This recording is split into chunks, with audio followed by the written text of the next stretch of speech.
کے بعد دوبارہ بدن میں داخل کرتے نہیں ہو سکتا. جس میں ایک مرتبہ مر گیا تو مر گیا، بات ختم ہو گئی. مگر یہ خاصیت روح کے اندر ہے، روح کے اندر یہ خاصیت ہے. اور وہ خاصیت کیا ہے کہ روح اگر مر جائے تو اسے زندہ کیا جا سکتا ہے. بہت توجہ کریے. چنانچہ ایسا ایک انسان کی زندگی میں بار بار ہو سکتا ہے، 10 بار ہو سکتا ہے، 20 بار ہو سکتا ہے، اور تب تک ہو سکتا ہے کہ جب تک کہ خدا مہر نہ لگا دے. روح مرے اور انسان چاہے تو اپنی مردہ روح کو پھر زندہ کر لے، پھر مر جائے پھر زندہ کر لے، پھر مر جائے پھر زندہ کر لے. کب تک کہ جب تک خدا اس پہ مہر نہ لگا دے کہ بس اب یہ روح مر گئی تو اب زندہ نہیں ہو سکتی. تو مردہ روح کیسے زندہ ہوتا ہے؟ یہ صلوات پڑھیں محمد و آل محمد.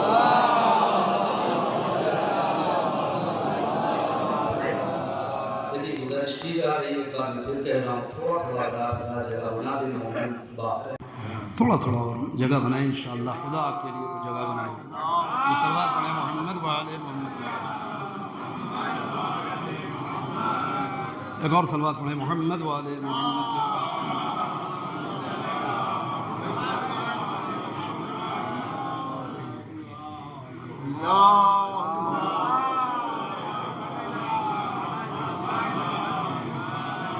یا ایھا الذین آمنوا اذا قیل لکم تفسحوا فی المجالس فافسحوا. اے صاحبان ایمان، جب آپ سے یہ کہا جائے کہ اپنی مجلسوں میں دوسروں کے لیے جگہ بنائیے تو بنائیے.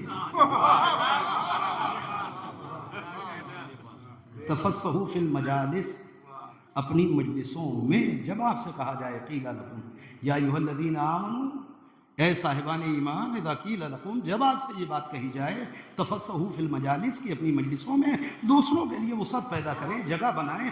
فافسحوا، تو پھر بنائیں. آیت ہے، قرآن مجید ہے، اور کتنی خوبصورت آیت ہے کہ ان دونوں چیزوں کو ایک ہی آیت میں جمع کر دیا خدا نے. بات کس سے کر رہا ہے؟ یا ایھا الذین آمنوا، صاحبان ایمان سے. کہاں جگہ بنانے کی بات کر رہا ہے؟ مجلسوں میں. یعنی یہ طے کر دیا کہ مجلس وہیں ہوگی جہاں صاحبان ایمان ہوں گے. ایک صلوات اور پڑھیں محمد کو.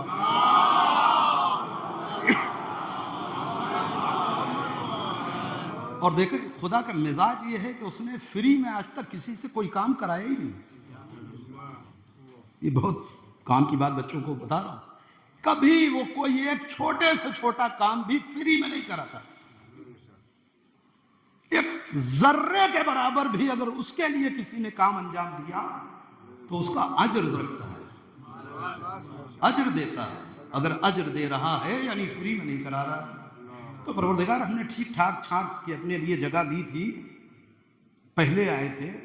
ہمارا کیا قصور ہے یہ بعد میں آئے ان کے لیے جگہ چھوڑیں، آگے بڑھیں، انکمفرٹیبل بیٹھیں 1 گھنٹہ. ہمیں کیا ملا؟ ہم تو پہلے آئے تھے. جواب سن لیے، یفسح اللہ لکم. تم آج ان کے لیے گنجائش پیدا کرو، آؤ گے تو ہم تمہارے لیے گنجائش پیدا کریں.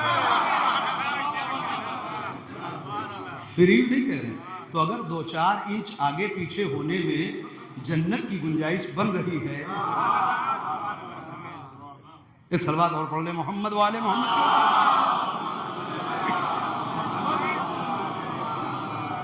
تو یہ ذمہ داری ہے، جب بھی مجلسوں میں ذاکر یا بانی مجلس یا لوگ گزارش کریں کہ بھائی تھوڑا سا لوگوں کے لیے جگہ بنائیں، تو ضرور اس پہ عمل کریں. پہلے تو قرآن کی ایک آیت پہ عمل ہو جائے گا. ویسے تو کوئی قرآن پہ عمل کرنے کو تیار نہیں ہے، تو یہ تو ہلکا پھلکا سارا معاملہ ہے نا. بات کہیں سے کہیں جا رہی ہے. میں عرض یہ کر رہا تھا کہ بدن ایک مرتبہ مر گیا تو مر گیا، مگر روح میں یہ خاصیت اللہ نے رکھی ہے کہ یہ روح بار بار مرے، بار بار چاہو تو زندہ کر لو. یہ روح زندہ کیسے ہوتی ہے؟ ابھی میں تمہید پہ ہوں، اصل جو گفتگو کرنی ہے اس کے لیے ضروری ہے. امیر المومنین حضرت علی ابن ابی طالب علیہ السلام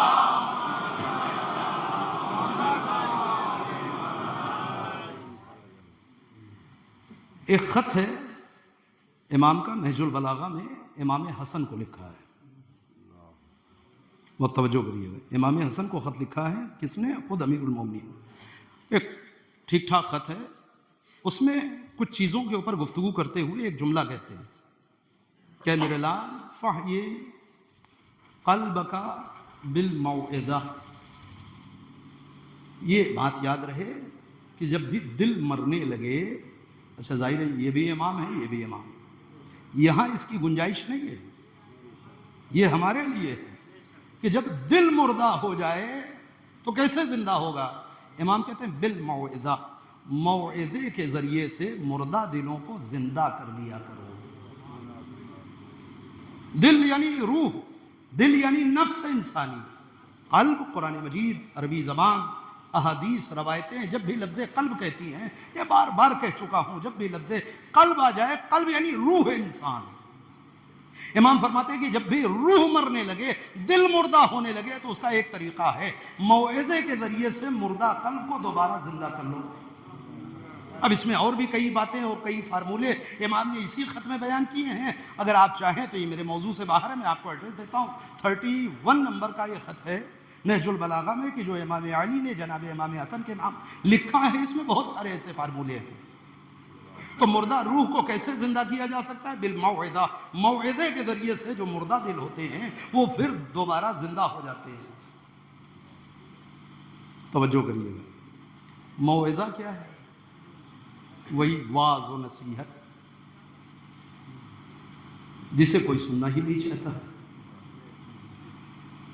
ہے نا. حتیٰ کہ اب ممبر پہ نہیں سننا چاہتے، اب مجلسوں میں نہیں سننا چاہتے.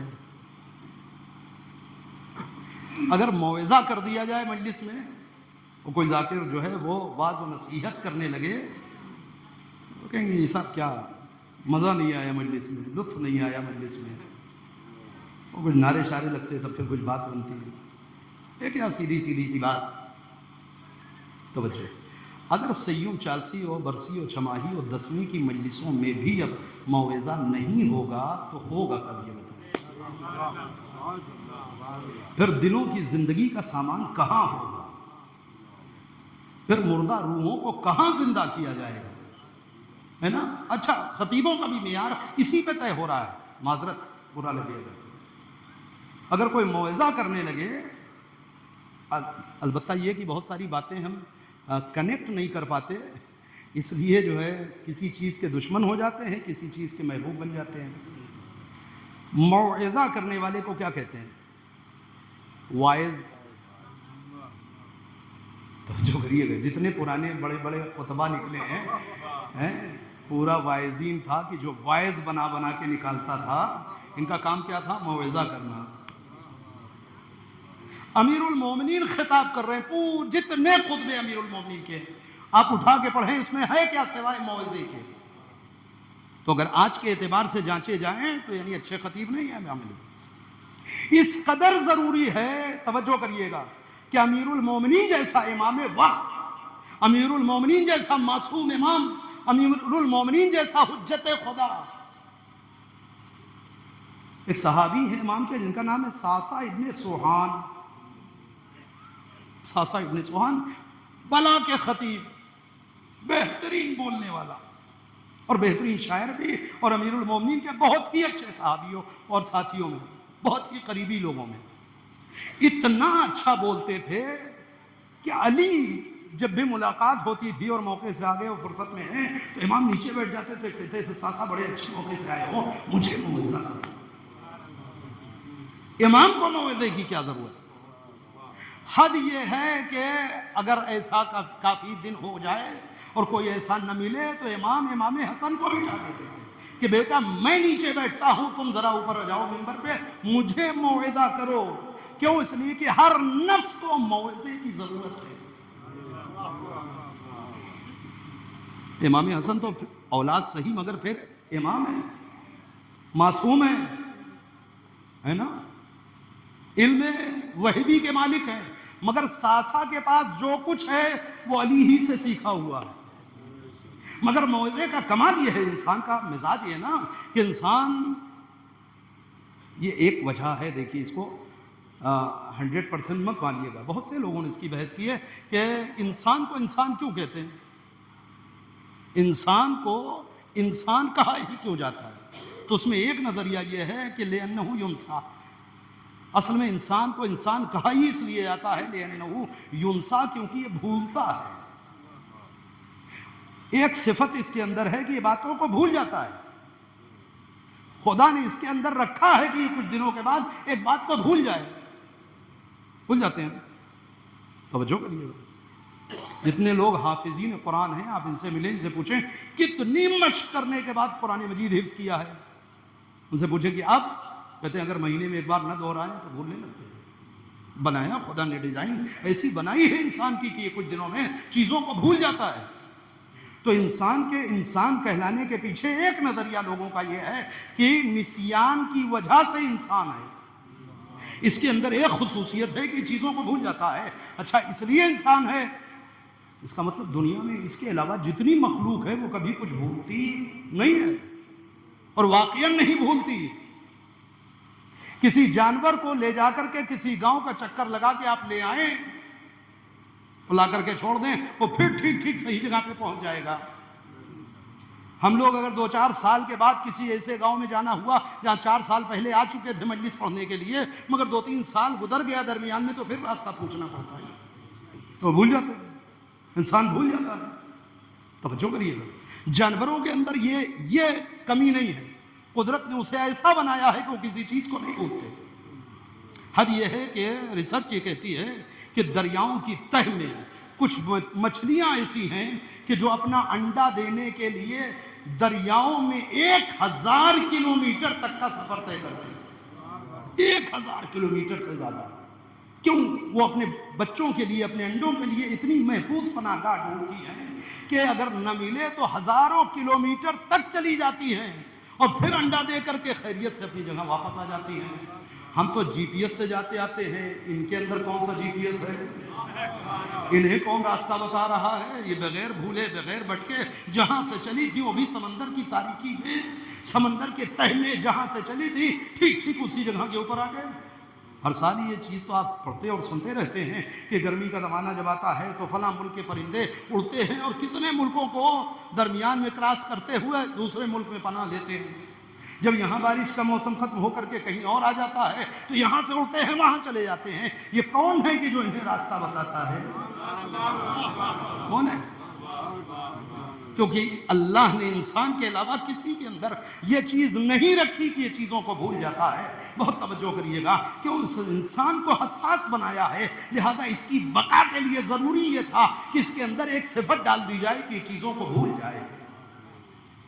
ایسا نہیں کہ یہ نقص ہے، ایسا نہیں کہ یہ عیب ہے، نہیں، یہ انعام پروردگار ہے، یہ اللہ کا ایک تحفہ ہے کہ جو اس نے اپنے بندے کو عطا کیا کہ کچھ دنوں میں چیزوں کو انسان بھولنے لگتا ہے۔ مثال کے طور پہ آپ یہ سوچ سکتے ہیں کہ اگر ہم بھی نہ بھولتے تو کتنا اچھا ہوتا۔ آپ ذرا دیکھیں کہ خدا نہ کرے کسی کا جوان بیٹا مر جائے، اس وقت اس کے غم کی کیفیت کیا ہوتی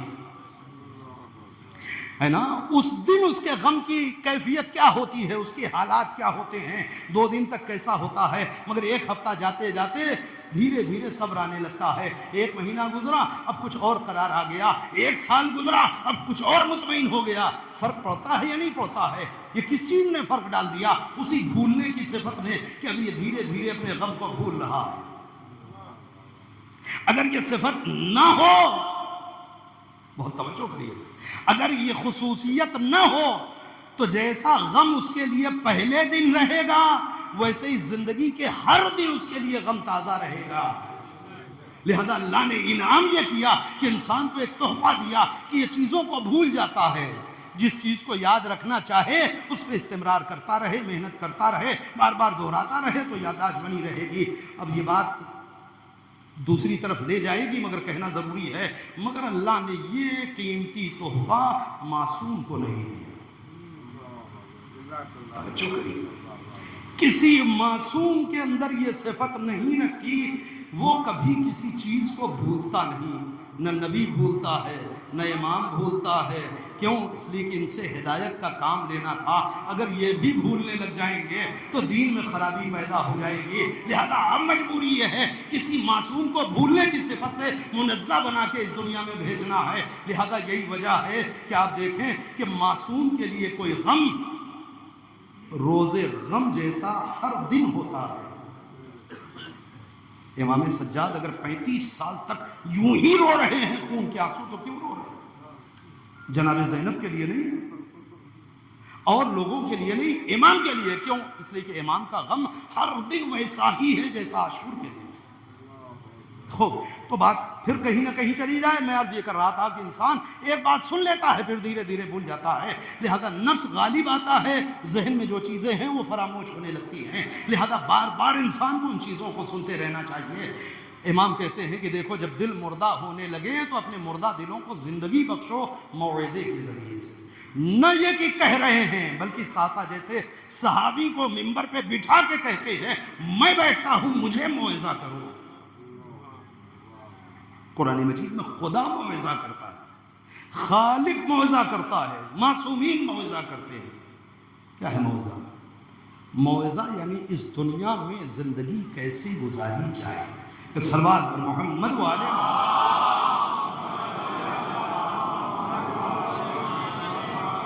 تھوڑا کچھ تو فرق رکھنا پڑے گا. بالکل سیوم کی مجلس، 10ویں کی مجلس اور 40ویں میں کچھ فرق ہونا چاہیے.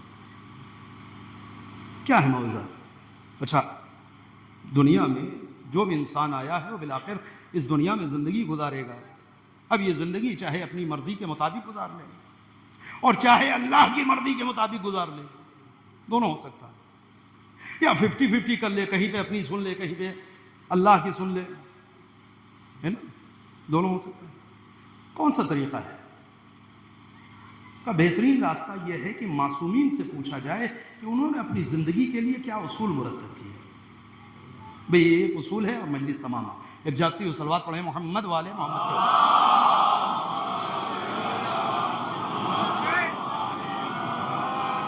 خوب توجہ کریے. اصول زندگی ہے چھٹے امام امام جعفر صادق علیہ السلام.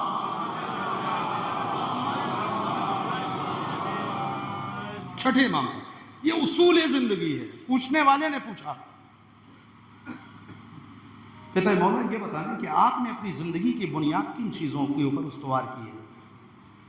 قیل للصادق علیہ الصلوۃ والسلام، یہ بتائیے کہ آپ نے اپنی زندگی کی بنیادیں کن چیزوں کے اوپر رکھی ہیں؟ ہماری بھی بہت ساری بنیادیں ہیں کہ جن پہ ہم زندگی گزارتے ہیں. بہت سارے لوگ ہیں لیکن ہماری زندگی کا اصول یہ ہے. بھائی ہم نے اس چیز کو اپنی زندگی کا اصول بنا لیا ہے. تو ٹھیک ہے، ہم نے بنایا ہو یا آپ نے بنایا ہو، نہ آپ کے اصول کی کوئی حیثیت ہے اور نہ ہمارے اصول کی کوئی حیثیت ہے. اس دنیا میں کس کے قول و فعل کی حیثیت ہے؟ کہ وہ صرف معصوم ہے. بس معصوم اگر کسی اصول کو بیان کر دے تو یہ قابل اتباع ہے. ورنہ ضروری نہیں ہے کہ آپ کی زندگی کا جو اصول ہے وہ ہماری زندگی کے اوپر بھی بالکل فٹ بیٹھ جائے، یا ہماری زندگی کا جو اصول ہے وہ آپ کی زندگی کے اوپر فٹ بیٹھ جائے. وہ زندگی بہرحال گزارنی ہے. امام کہتے ہیں علی اربعۃ اشیاء، ہم نے اپنی پوری زندگی کو 4 اصولوں پہ قائم کر دیا. اگر یہ 4 باتیں پہنچ گئی تو آپ یقین جانیے کہ انشاءاللہ اس مجلس کا بہترین ایک ثواب ہے کہ جو مرحومہ کے نام اعمال تک پہنچے. کہ بالآخر زندگی کن بنیادوں پہ ہے، زندگی کن اصولوں کے اوپر گزاری جائے گی. بنیاد کیا ہے زندگی میں؟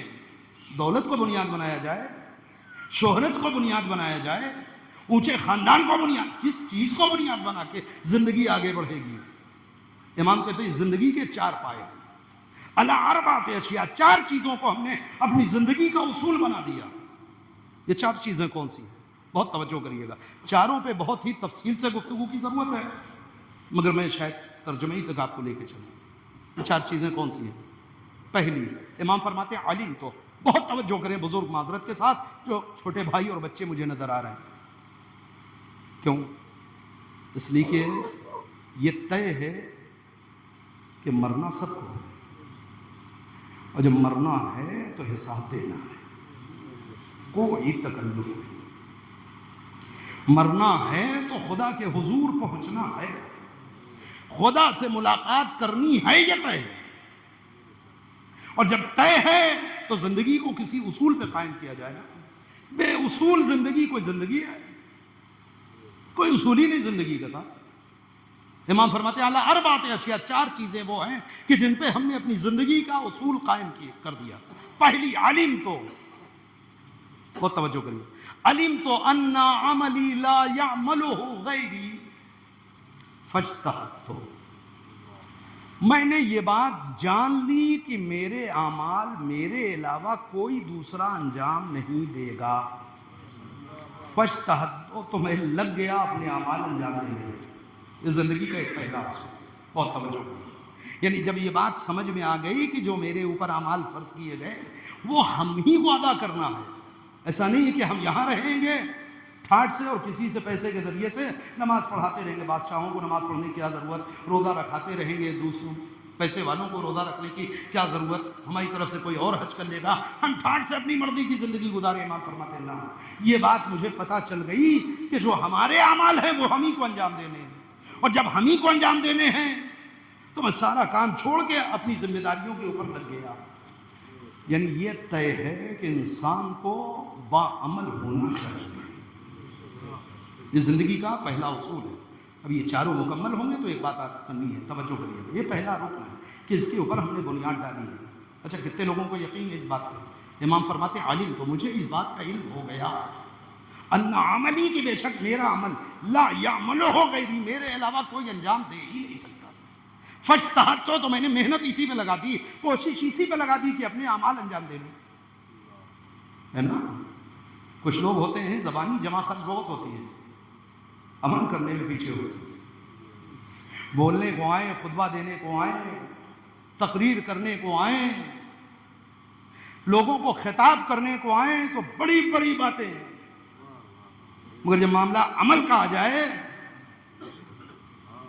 تو طیب اردگان. ایک صلوات پڑھیں محمد و آل محمد کو.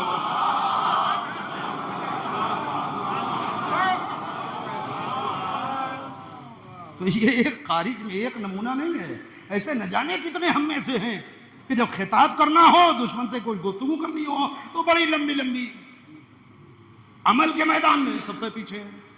امام فرماتے یہ نہیں چلے گا. یہ سمجھ لو کہ ہماری ذمہ داری کیا ہے، جو عمل تمہاری گردن پہ فرض ہو جائے یہ تمہیں کو انجام دینا ہے، تمہارے علاوہ کسی کو نہیں.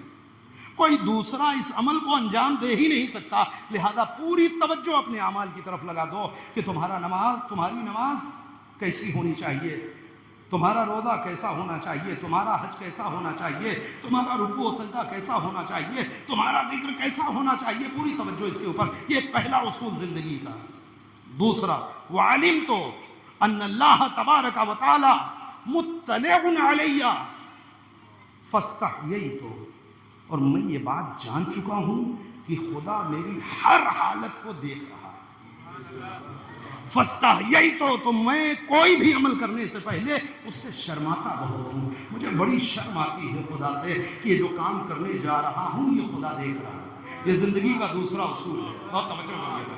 پہلا اصول یہ ہے کہ مجھے خاموش نہیں بیٹھنا ہے، عمل کے میدان میں اترنا ہے. بے عمل بن کے زندگی نہیں گزارنی.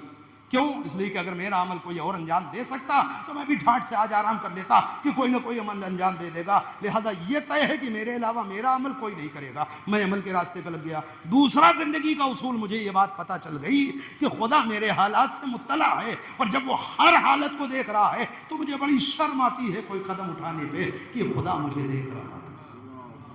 کاش ہم بھی اپنی زندگی کا یہ اصول بنا لیں کہ جو قدم بھی اٹھائیں یہ طے کر لیں کہ خدا دیکھ رہا ہے. اور مزے کی بات یہ کہ نہ یہ کہ خدا دیکھ رہا ہے، ایک دن ہمارا ہی عمل خدا ہمیں دکھائے گا بھی. یہ اور خطرناک ہے. صلوات پڑھیں محمد.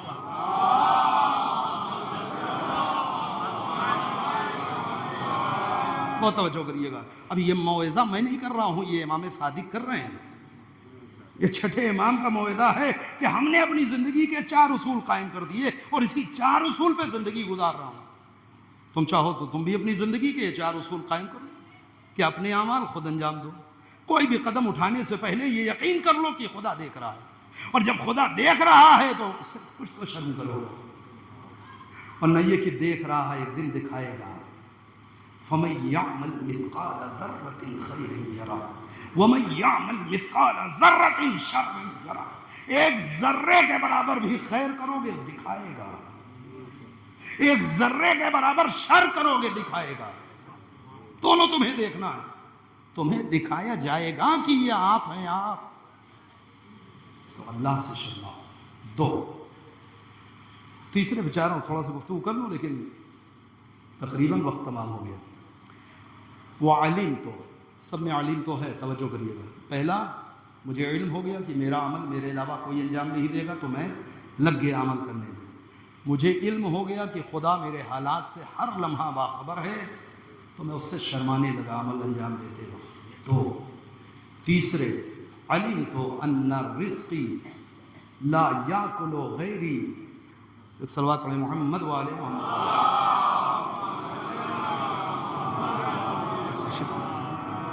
ایک صلوات اور پڑھیں محمد والے محمد.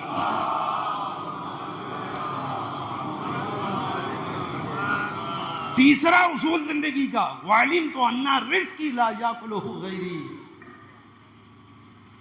فاطمأننت. مجھے اس بات کا علم ہو گیا کہ میرا رزق میرے علاوہ کوئی دوسرا کھا ہی نہیں سکتا تو میں روزی کی طرف سے مطمئن ہو گیا. تو چکری, کیا ہمیں یہ علم ہے؟ ہمیں نہیں علم. اگر ہمیں علم ہو جائے تو آپ یقین جانیے کہ ساری حرام خوری بند ہو جائے, ساری رشوت بند ہو جائے, سارا ادھر ادھر کرنا بند ہو جائے, ان کا ہڑپنا, ان کا مارنا, ان کا دبانا. یہ سب کیوں ہے؟ کیونکہ انسان روزی کی طرف سے مطمئن نہیں ہے, رزق کی طرف سے مطمئن نہیں ہے کہ اگر ان کو نہ لوٹتے, ان کو نہ ٹوپی پہناتے تو اتنا فائدہ نہ ہوتا ہے نا. چور چوری کرتا ہے کیوں؟ اگر ہاتھ نہیں ماریں گے تو بھوکے مر جائیں گے. ڈاکو ڈاکہ ڈالتا ہے کیوں؟ اگر ہم نہیں کوشش کریں گے تو ہمارے بچے بھوکے مر جائیں گے. اگر ہم یہاں سے نہیں لوٹیں گے, یہاں سے نہیں گھسوٹیں گے تو پریشان ہو جائیں گے. امام کہہ رہے ہیں میری زندگی کا تیسرا اصول یہ ہے کہ مجھے اس بات کا علم ہو گیا کہ انا رزق لا یاکل ہو گئے, کہ میرے حصے کا رزق میرے علاوہ کوئی کھا ہی نہیں سکتا. اس کا مطلب یہ ہے کہ رزق کو اللہ نے حصہ لگا دیا. یہ طے کہ میرے حصے کا جو رزق ہے وہ بہرحال میں کھاؤں گا, میرے علاوہ دنیا کا کوئی آدمی کچھ کر لے میرے حصے کا ایک نوالا کھا نہیں سکتا. لہذا میں مطمئن ہو گیا, امان میں ہوں, مجھے رزق کا کوئی ٹینشن ہی نہیں ہے. مگر ہم اس کا مطلب یہ نہیں ہے کہ جب رزق مقدر کر دیا خدا نے تو اب گھر میں بیٹھے اطمینان سے, اب تو مل نہیں ہے کرنا. یہی سمجھانے کے لیے تو اتنا پرانا واقعہ آج تک ہر مسلمان کو اپنے گھر بلا کے یاد دلاتا ہے کہ جب پانی ہم ہی کو دینا تھا تو یا صفا پہ دے دیتے یا مروا پہ دے دیتے. پانی دینا ہم ہی کو تھا, وہاں کوئی ہینڈ پمپ نہیں لگا تھا, نہ صفا پہ کوئی کنواں تھا, نہ مروا پہ کوئی کنواں تھا. دے دیتے, کوئی کنواں ظاہر ہو جاتا, ہمیشہ کے لیے مطمئن ہو جاتی جناب ہاجرہ کہ محنت کیا تو بالآخر ملا تو. مگر نہیں, پانی دیا مگر وہیں جہاں اسماعیل نے اڑیاں رگڑی تھی. پروردگار پھر اس بیچاری ماں کو 7 مرتبہ سعی کیوں کرا لیا؟ توجہ کریے گا. میں پھر وہ بات کہوں گا کہ بہت ساری چیزوں کو ہم سنتے ہیں مگر اگر اس کو اپنی زبان میں نہ لائیں تو سمجھ میں صحیح سے نہیں آتی. صحیح قبلہ بیٹھے ہیں, پوچھ لیجئے گا. صحیح یعنی کوشش. اب ہم لفظ صحیح نہیں کہیں گے, کوشش کہیں گے. 7 مرتبہ کوشش کروا لی تو زمزم وہاں سے ابل رہا ہے جہاں اسماعیل نے اڑیاں رگڑ دی. پروردگار یہ کیا تھا کہ یہی سمجھانا چاہ رہے تھے کہ رزق دیتے ہم ہی ہیں مگر تمہاری کوشش کے بعد دیتے ہم ہی ہیں, دیں گے ہم ہی مگر جب تم سے کوشش کرا لیں گے تب. اور نہ یہ کہ ایک دن ہوا تھا واقعہ ہو گیا, اسے حج کا رکن بنا دیا. آؤ اپنا وطن چھوڑ کے آؤ, ٹھنڈا ماحول ہے, اے سی لگا ہے, ایئر کنڈیشن ہے, سب کچھ ٹھیک ٹھاک, مگر اس کے باوجود چلو صفا سے مروا تک 7 بار. پریکٹیکلی عادی بنو کہ اگر مجھ سے رزق لینا ہے تو کوشش کرنی پڑے گی. صلوات پڑھیں محمد والے محمد.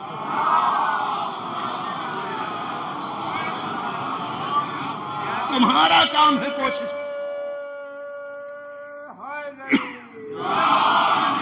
محمد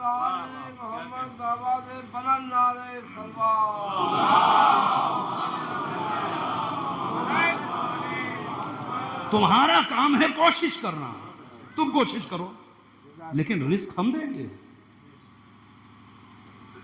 اور وہاں سے دیں گے جہاں سے گمان بھی نہیں ہوگا، من حیث لا یحتسب، وہاں سے دیں گے جہاں سے تم نے حساب بھی نہیں کیا ہوگا کہ یہاں سے بھی رزق آ سکتا ہے۔ قرآن میں توجہ کریے، اور واقعی ایسی ہی جگہ سے دیتا ہے۔ آدمی اپنا سارا گڑا گڑت لگا لیتا ہے، اتنا یہاں سے مل جائے گا، اتنا وہاں سے مل جائے گا، ملتا ایسی جگہ سے ہے جہاں سے اس نے سوچے ہی نہیں ہوتا۔ ہم دیں گے، اور ہم جب دیں گے تو مطمئن رہو۔ امام کہتے ہیں ہماری زندگی کا تیسرا اصول یہی ہے، علمت ان رزقی لا یاکلہ غیری، میرا جو رزق ہے مجھے یہ معلوم ہے کہ وہ میرے علاوہ کوئی کھا ہی نہیں سکتا، لہذا میں مطمئن ہو گیا رزق کی طرف سے۔ توجہ کریے، رزق بہرحال پہنچتا ہے انسان، وقت نہیں، میں صرف گنا رہا ہوں، ترجمہ کر رہا ہوں۔ دیکھیں چوتھا، وعلمت ان آخر امری الموت فاستعدت، اور جب یہ بات میں نے جان لیا کچھ بھی کروں خاتمہ موت ہی پہ ہے، فاستعدت، تو موت کی تیاری میں جٹ گیا۔ زندگی کے 4 اصول، اس کو ہم نے زندگی کا نصب العین قرار دیا، اور اسے سامنے رکھ کر کے اپنی زندگی جیتا ہوں۔ جو چاہے وہ اپنی زندگی کا اصول ان 4 چیزوں کو بنا لے۔ ہمارا جو عمل ہے وہ ہمیں انجام دینا ہے، کوئی دوسرا نہیں عمل انجام دے گا، یہ طے ہے، تو اپنے عمل پہ توجہ دیں۔ 1، مجھے یہ معلوم ہے کہ جو بھی عمل انجام دے رہے ہیں میرا خدا دیکھ رہا ہے، تو اس سے کچھ تو شرم کریں۔ 2، میرا جو رزق ہے میرے حصے کا میرے علاوہ کوئی نہیں کھا سکتا، لہذا میں رزق کی جانب سے مطمئن ہوں۔ 3، اور مجھے یہ یقین ہو چکا ہے کہ کچھ بھی ہو جائے خاتمہ موت ہی ہے، اور جب خاتمہ موت ہے تو موت کی تیاری۔ یہ 4 اصول ہیں جن پر میں زندگی گزارتا ہوں۔ کون؟ امام معصوم، حجت خدا۔ توجہ، گفتگو ختم ہو گئی۔ ہم جیسے نالائق کتنی موت کی تیاری کرتے ہیں، کبھی واقعی موت کو نظر میں رکھ کے کوئی کام انجام دیا کہ کام انجام دیا جائے تاکہ موت کے وقت فائدہ پہنچے یا موت کے بعد فائدہ پہنچے؟ نا، ہم نے تو دینی امور کو بھی، ان معاملات کو بھی کہ جو مرنے کے بعد فائدہ دینے والے تھے ان کو دنیا کے سستے داموں بیچ دیا۔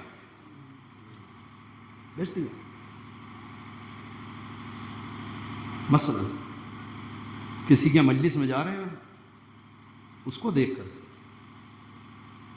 کسی کے مجلس میں جا رہے ہیں اس لیے کیونکہ وہ آیا تھا ہمارے یہاں، کسی کے نہیں جا رہے ہیں کیونکہ وہ انہوں نے پڑوسی کے ہاں تک تو خبر کرائی، ہم کو نہیں بتایا، ہم کیوں جائیں صاحب؟ ارے کچھ عمل انجام دے کہ خاتمہ بالآخر موت پہ ہے، اور جب موت پہ ہے تو اس کی تیاری کریں۔ ایک جملے سے میں بات اپنے نتیجے تک لے آؤں۔ آغا جعفر شستری بہت بڑے عالم ہیں، بہت بڑا نام ہے اور بہت بڑے خطیب بھی گزرے، انہوں نے اسے نقل کیا۔ آپ سوچ سکتے ہیں، کہتے ہیں حتیٰ کہ یہ 4 روایت ان کی نہیں ہے، یہ دوسری جگہ کی، کہتے ہیں موت کی آمادگی وہ چیز ہے کہ خود پیغمبر کی بیٹی اپنی موت کے لیے تیاری کرتی تھی، یعنی خود فاطمہ سے معصوم عالم۔ اور پھر انہوں نے اس کو مثال میں بیان کیا، کہتے ہیں وصیتیں کرتے وقت امیر المومنین کو انہوں نے ایک شیشی دی، شیشی میں کچھ پانی جیسا، اور ساری وصیتیں آڑی دیکھیے، مجھے ایسے غسل دیجیے گا اور ایسے کفن دیجیے گا اور رات میں جنازہ اٹھائیے گا وغیرہ وغیرہ، اس شیشی کو لیں، اسے میرے ساتھ میرے کفن میں رکھ دیجیے۔ علی بن ابی طالب جانتے ہیں، مگر اگر امام نہ پوچھتے تو ہمیں نہ پتہ چلتا، لہذا پوچھتے بنت رسول یہ آخر پانی جیسا کیا ہے؟ آپ سوچیں شیشی میں اگر یہ اکٹھا ہو تو اس کا مطلب کس کثرت سے تیاری ہوئی ہے۔ کہتے ہیں یادی میں نے اپنے بابا سے سنا ہے کہ قبر بہت تاریک جگہ اور اس کی روشنی کا انتظام کر کے جانا۔ کہتے ہیں اس کی روشنی کیا ہے؟ کہ خوف خدا میں نکلے ہوئے آنسو۔ میں رات کی تاریکی میں مصلی عبادت پر خوف خدا سے میرے بہائے گئے آنسو ہیں جنہیں میں نے شیشی میں جمع کیا. اچھا اگر فاطمہ موت کی تیاری کرے اور ہم جیسے غافل بیٹھے ہوں، تأسف کا مقام، افسوس کا مقام، خدا شاہد بہت ہی افسوس کا مقام. اگر بنت نبی اتنی مجلسیں ہوئی ہیں، کتنے پہلو اور کتنی فضیلتیں اور کتنے مراتب آپ نے ملاحظہ کیے ہوں گے علماء ذاکرین سے صدیقہ طاہرہ کے، وہ سب اگر ذہنوں میں محفوظ ہے اور وہ عظمت باقی ہے. اب سوچیں کہ یہ بیوی خوف خدا میں اس قدر روتی ہے کہ آنسو کو شیشی میں جمع کرتی ہے. بہت بہت بہت سخت ہے، مگر بہرحال اس منزل تک ہم پہنچ نہیں سکتے، یہ طے. لیکن یہ بہرحال اس کا مطلب یہ نہیں ہے کہ یہ آئیڈیل نہیں ہے، یہ قابل اتباع نہیں ہے، یہ عمل ہے. جو جا سکتا ہے کوشش کرے. پھر دوسرا لطف خدا نے ہمارے لیے یہ کیا ہے، کچھ چیزیں اور قرار دی ہیں کہ تم اس قابل تو نہیں ہو، مگر اگر اس چیز کے ساتھ آؤ گے تو اس کے احترام میں ہم تمہارے لیے گنجائش پیدا کریں. ان میں سے ایک چیز زیارت قبر حسین. یہ بہرحال مجھے کہنا چاہیے اور مجھے حق ہے. خود مرحومہ بہترین مومنہ ہونے کے ساتھ ساتھ ظاہر حسین تھی اور میرے ساتھ سفر میں تھی زیارت کے. میں نے دیکھا ہے خود ظاہر ہونا اور کربلا چلے جانا چلے آنا کوئی کمال نہیں. کم ہی لوگ ایسے نکلتے ہیں جو واقعی ظاہر کی طرح زیارت کرتے ہیں. یہ مومنہ بیوی بھی انہی ظاہرین میں سے بے پناہ عشق کرنے والی. وہ زمانہ اتنی پرانی بات ہے، اس وقت واقعی اتنی آسانیاں نہیں تھیں، مشکلات تھی، پریشانیاں تھیں، مگر اس کے باوجود حرم جاتے وقت، حرم میں رہتے وقت، ہوٹل میں آتے وقت وہ جو عادات و اطوار ہوتے ہیں انسان کے، وہ بتاتے ہیں کہ کون واقعی زیارت کے لیے آیا ہے نا. یہ روایت موجود ہے کہ جو بھی حوض کوثر پہ علی ابن ابی طالب کے ہاتھوں سے کوثر سیراب کرنا چاہتا ہے اسے چاہیے کہ زیارت حسین. جو بھی موت سے گھبراتا ہے اور وہ اسے چاہیے کہ وہ زیارت حسین کرے. جسے قبر سے وحشت آتی ہے اسے چاہیے کہ زیارت قبر حسین کرے. ظاہر کی بہت حیثیت ہے، بہت ہی مرتبہ ہے. واقعی اگر اسے بیان کیا جائے تو پورا ایک باب ہے کہ جو کھل جائے گا. مگر میں پھر واپس پلٹتا ہوں. خاتون محشر علی سے وصیت کر رہی، کتنا روئی ہے، اور یہ وہ گریہ ہے جو خوف خدا میں ہے. توجہ کریے. اس کے باوجود امت نے پیغمبر کی بیٹی کو رلایا بہت ہے، بہت رلایا. میں تو نہیں تھا مگر لوگوں نے بتایا کل رات میں جنازہ اٹھا ہے نا مرحومہ کا، کل شب میں دفن ہوئی ہے نا، مگر لوگوں نے بتایا بہت مجمع تھا، بہت مجمع. توجہ کریے. ہاں ہونا چاہیے. ایک اہل بیت کی چاہنے والی کا جنازہ اٹھے اور رات کی تاریکی اٹھے، اتنا بڑا مجمع ہو، دور دراز سے لوگ آئے ہو، تو پیغمبر کی اکلوتی بیٹی کا جنازہ اٹھے اور کل 7 لوگ. ایک روایت یاد آ رہی، پتہ نہیں ایام فاطمی کی اتنی مجلسوں میں سامنے آئی یہ بات یا نہیں. کسی نے پڑھا ہوگا تو پھر تذکر ہو جائے گا، اور نہیں ہے تو جلدی سے عرض کر دیں. حالانکہ یہ تفصیل طلب ہے. 2 طریقے سے یہ روایت آئی ہے. ایک یہ ہے کہ خلقت الارض بالسبع، یہ زمین 7 لوگوں کے لیے پیدا ہی کی گئی. روایت ہے، توجہ کریے. 6 امام امیر المومنین سے نقل کر رہے ہیں. چھٹے امام فرماتے ہیں کہ قال امیر المومنین نے فرمایا کیا کہ زمین 7 لوگوں کی وجہ سے خلق ہوئی، 7 لوگوں کے لیے پیدا کی گئی. بہت توجہ کریے گا.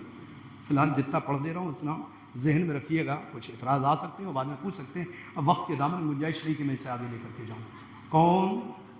اچھا 2 طرح سے روایت آئی مگر میں دیکھ رہا تھا کہ اللہ دونوں میں ایک لفظ تو بدلا مگر نام 5 ہی بیان کیے گئے اور اس کی وجہ سمجھ میں آتی ہے. ابھی عرض کر رہا ہوں کون سی.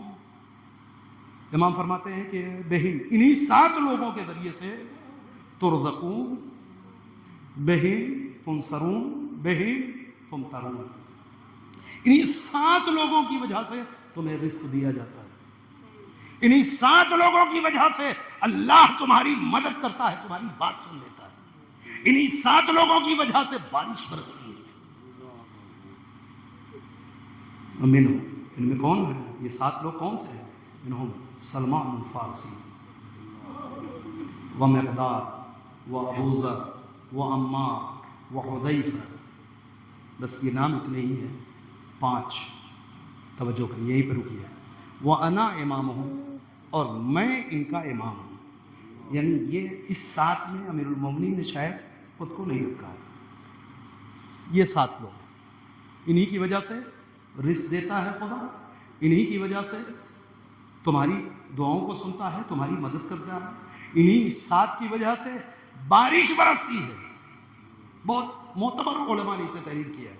مثلا شیخ صدوق نے خصال میں اس کو ذرا سا لفظ بدل کر کے بیان کیا ہے. اس اور بھی کتابوں میں اس لفظ کے ساتھ بھی حدیث آئی ہے. وہ کیا ہے؟ ذاقت الارض بسبت، یہ زمین تنگ کر دی لوگوں نے ان 7 لوگوں کے لیے. کون سے 7؟ وہی سلمان فارسی و مقداد و ابو ذر و عمار و حذیفہ. 5 نام پھر اس میں بھی. یعنی لوگوں نے ان 7 کے اوپر زمین کو تنگ کر دیا، ان کا جینا دوبر کر دیا. پھر وہی لفظ آتا ہے جبکہ یہی وہ لوگ ہیں کہ جن کی وجہ سے خدا رزق دیتا ہے، انہی کی وجہ سے خدا تمہاری دعاؤں کو سن لیتا ہے، انہی کی وجہ سے بارش برستی ہے. توجہ کریے گا. تو چاہے زمین ان کے لیے خلق ہوئی ہے اور چاہے زمین ان کے اوپر لوگوں نے تنگ کر دی، ایک لفظ کے فرق کے ساتھ. نام دونوں جگہ یہ 5 آئے. توجہ کریے. 2 اور کون ہیں؟ 2 ایسے کامن نام ہیں کہ جو ہر ذہن میں محفوظ ہو سکتے ہیں. کیوں؟ اس کا راز کھل رہا ہے اگلے جملے میں. امام فرماتے الذین ہم، یہ وہ لوگ تھے صلو علی بنت رسول اللہ. یہی 7 لوگ وہ تھے کہ جنہوں نے رسول اللہ کی بیٹی کا جنازہ کیا.